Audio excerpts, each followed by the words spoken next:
Good morning. What's up guys? Welcome to the new vlog. কেমন আছো সবাই? আমরা ভালো আছি। সানডে আবার একটা সানডে আমি ব্লগ করছি। আজকে 23 জুন। অ্যাকচুয়ালি কি হয় না, উইকডেজ গুলোতে এতটাই হেক্টিক একটা স্কেডিউল থাকে যে কোনোভাবেই ব্লগ করা হয় না। আর আমি জানি যদিও ব্লগ হয়তো করা হবে, কিন্তু সেটা ছাড়া কোনোভাবেই হবে না। তো সানডে করেই ব্লগ আসবে তোমাদের কাছে, আর সমস্ত আপডেটস তোমরা পাবে। একজন দেখো আমি এদিকে বিছানা গোছাচ্ছি, আর একজন ওদিকে ওখান থেকে ওপরে ওঠার চেষ্টা করছে। সানডে আজকে দিদামাকে হসপিটাল থেকে ছুটি দেওয়া হচ্ছে, তো দিদামা বাড়িতে আসছে। মা অভিষেক চলে গেছে দিদামাকে আনতে। ঘরেরও সেরকম কোনো কাজ নেই, বিকজ মা ঘুম থেকে উঠে রান্নাবান্না সব কমপ্লিট করে রেখে দিয়ে গেছে। আমি শুধু আমার ঘরটা ক্লিন করব, যেটার অবস্থা মারাত্মক শোচনীয়। বিকজ এদিকে আমি বিছানা গোছাচ্ছিলাম, ওদিকে সানডে মানে আজকে জামা কাপড় কাচাকুচি করতে হবে, তো সেই জামা কাপড় পরে রয়েছে। আজকে কোনো কাজ নেই, বিকজ কালকের সমস্ত পেন্ডিং কাজ স্যাটারডে নাইটেই, যে আমি রোববার দিনের যেগুলো আমরা করে থাকি জামা কাপড় তো ধরো ম্যাক্সিমামটাই ওয়াশিং মেশিনে কালকে রাতে দিয়ে দিয়েছিল অভিষেক। আজকে ছোটখাটো টুকটাক রয়েছে, সেগুলো ওয়াশিং মেশিনে দিয়ে দেবো। মাথার শ্যাম্পু করতে লাগে, সেটাও আমি করে নিয়েছি। চাদরটাও চেঞ্জ করে রেখে দিয়েছি। এখন শুধু বিছানাটা গোছাবো আর ঘরটা একটু টুকটাক গোছাবো, পরিষ্কার করবো। তো শুরু করলে বকতে থাকি। এখন ঝটপট করে বিছানাটা গুছিয়ে নিই, আর তারপরে কি করা যায় দেখা যাক। খিদে পেয়েছে হঠাৎ করে, মনে পড়লো তো ব্রেকফাস্ট করা হয়নি। দুধটা একটু গরম করবো আর কনফ্লেক্স দিয়ে খাবো। ততক্ষণ আমি খেজুর খাচ্ছি। জামা কাপড় দিয়ে দিয়েছি ওয়াশিং মেশিনে।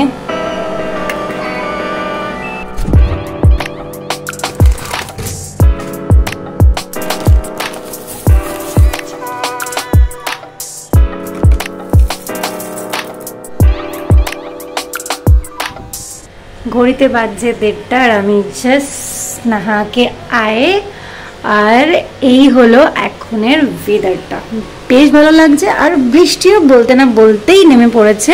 আমি এত জামা কাপড় কেচেছিলাম যেগুলো শুকিয়ে গেছে, এত জামা কাপড় এখন কাচা হয়েছে। বৃষ্টি আসছে, তো এগুলো ঝটপট করে নামাতে হবে। কতটা কেটে গেল, পুরো ডিপ হয়ে কেটে গেছে। আর এদিকে বৃষ্টিও ঝম নেমে পড়েছে। আমি সব জামা কাপড় হুড়মুড়িয়ে তুললাম। চারিদিকে জানলা খোলা ছিল, ভাবলাম মেঘ করেছে বৃষ্টি আসবে, কিন্তু তোমাদের সাথে বলতে বলতে যে চলে আসবে আমি জাস্ট এক্সপেক্টই করিনি। পুরো চারিদিকে জানলা খোলা ছিল, সমস্ত জায়গা। এইটা বন্ধ করতে গিয়ে জামা কাপড় তুলতে গিয়ে জানলা বন্ধ করা হচ্ছে না, জানলা বন্ধ করতে গিয়ে জামা কাপড় তোলা হচ্ছে না। হামটিটা ব্যালকনিতে রয়েছে, মানে কোথায় যাব কোন দিকটা করবো কিচ্ছু বুঝতে পারছিলাম না। পুরো চারিদিক থেকে জল এসে গেছে। সব ঘর মুছলাম, আবার ফের করে মুছতে হলো। কাজটা বাড়লো, আর কিছুই না।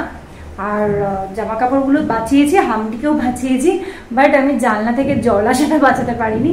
তো এদিকে জলও নেই ওপরে। লাঞ্চ করব, মারাত্মক খিদে পেয়েছে। অভিষেকরা ফোন করেছিল, ওরা এখন আসবে না, দিদিমার এখনো ছুটি হতে হতে মোটামুটি বিকেল হয়ে যাবে। তো ওরা ওখানেই লাঞ্চ করে নেবে, ক্যান্টিনে খেয়ে নেবে। দেখা যাক কখন আসে, আমি লাঞ্চ করে নেবো। এদিকে এবার কারেন্টটাও চলে গেল, জানো এখানে না মাঝে মাঝে কারেন্ট চলে যায়। যাই হোক, আমি এখন লাঞ্চ করব। মা দেখি লাঞ্চে কি বানিয়ে রেখে গেছে মা, আমি তো এখনো গিয়ে দেখিও নি। চলো, বৃষ্টিটা তো কমে গেল, কিন্তু আমার গাছটা বাড়িয়ে গেল 10 মিনিটে একদম। আর আকাশটা পরিষ্কার হয়নি, আবার একটা বৃষ্টি আসার কোনো চান্সেস কিন্তু রয়েছে। সিম্পল খাবার, মাছের ঝোল। এটা মনে হয় দিদা মায়ের, হালকা করে। এটা আমাদের মাছের ঝোল আর ভাত।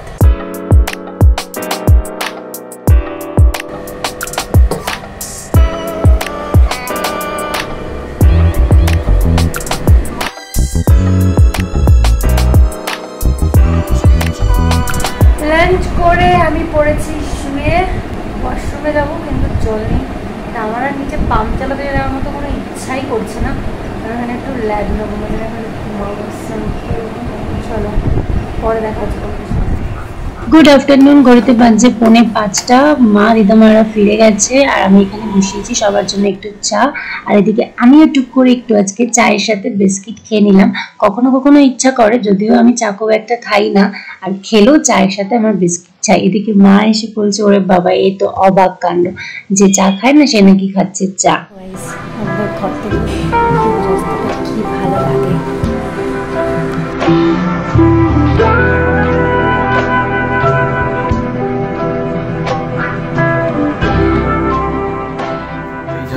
দিদামাকে নিয়ে বাড়িতে ঢুকলাম, তারপরে কিছু ছোটোখাটো টুকিটাকা জিনিস কেনার আছে, তো ওইগুলো কিনতে যাচ্ছি এখন। কিনে তারপর আবার আসবো, তারপরে আবার ওষুধ কিনতে যাব।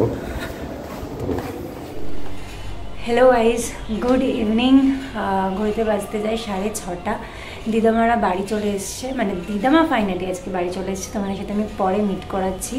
দিদামা এখন অনেকটা ভালো আছে, কিছু রেস্ট্রিকশন রয়েছে দিদামার, সেগুলো সব মেনে চলতে হবে। অভিষেক বাজারে গেছে, মানে দোকানে গেছে। আমি এদিকে সব জামা কাপড় যেগুলো শুকিয়ে গেছে সেগুলোকে সব একটু ফোল্ড করছি, করে তারপরে রেডি হব। গ্রসারি নেওয়া হয়নি, সেগুলো নিতে হবে এ মাসের। তারপরে কিছু আরও টুকিটাকি বাজার করার আছে দিদামার জন্য, তো ওষুধ নেওয়ার আছে, সেগুলো সব আনতে আমরা যাব। তো আমি এখন এগুলো ফোল্ড করে নিয়ে আর একজনকে আমি ছেড়ে দিয়েছি, এই যে আর একজন এখানে। তো যাই হোক, চলো, ঠাকুরের আশীর্বাদে আর তোমাদের আশীর্বাদে সমস্তটা ভালোভাবে মিটে গেছে। আশা করছি দিদামা খুব তাড়াতাড়ি নর্মাল লাইফ লিড করতে শুরু করবে, আর আবার আগের মতো ব্লগ আমরা করতে শুরু করব। তাই চলো, এখন আমি এগুলো গুছিয়ে নিই। বিকাশদা তুলিকারা এসছে আমাদের বাড়িতে দিদামাকে দেখতে। এসছে ছোট্ট মাইমার হাই হাই বল দাও। হ্যাঁ, হাই বল দাও। আমার পুতুল নিয়ে বলেছে, দাম দিচ্ছে।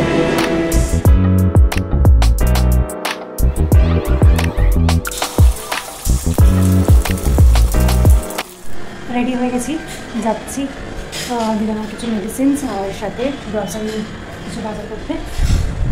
দিকে ব্যালকানিতে শিফট করেছি, বিকজ ব্যালকানিতে এখন হাওয়া দিচ্ছে। দরজাটা খুলে রাখবো না বন্ধ করে দেবো?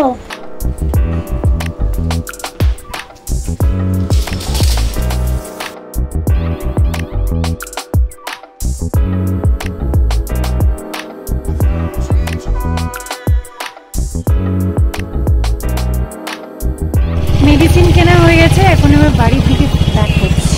ওষুধ নিয়ে সোজা চলে গেলাম গ্রসারির দোকানে। এখান থেকে গ্রসারি নিয়ে বাড়ি ফেরার পথে মিষ্টি নিয়ে মা পুজো দেবে বলেছিল, তারপর চলে গেলাম সিধা বাড়িতে। আর ঘড়িতে এখন বাজতে যায় প্রায় 11টা। বাড়ি চলে এসেছি, বাজার টাজার সব করে। কেমন আছো? ভালো আছো তো? খেয়েছো?